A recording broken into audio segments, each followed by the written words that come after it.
Stunning photos of Liberty Cap Glacier on Mount Rainier, known for the spectacular scenery and unique challenges for climbers. But a group of 4 climbers now finds itself in a terrifying situation.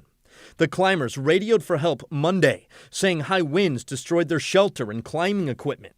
Search and rescue teams sprung into action. A helicopter crew spotted the climbers at 13,500 feet, but 30-mile-per-hour winds thwarted a rescue. Instead, replacement supplies were dropped 1,500 feet below the stranded climbers. Fast forward to Tuesday. Weather conditions prevented the climbers from reaching those supplies, and gusty winds and cloud cover kept rescue crews from reaching the climbers. A Chinook helicopter couldn't even get the job done. And Wednesday wasn't any better.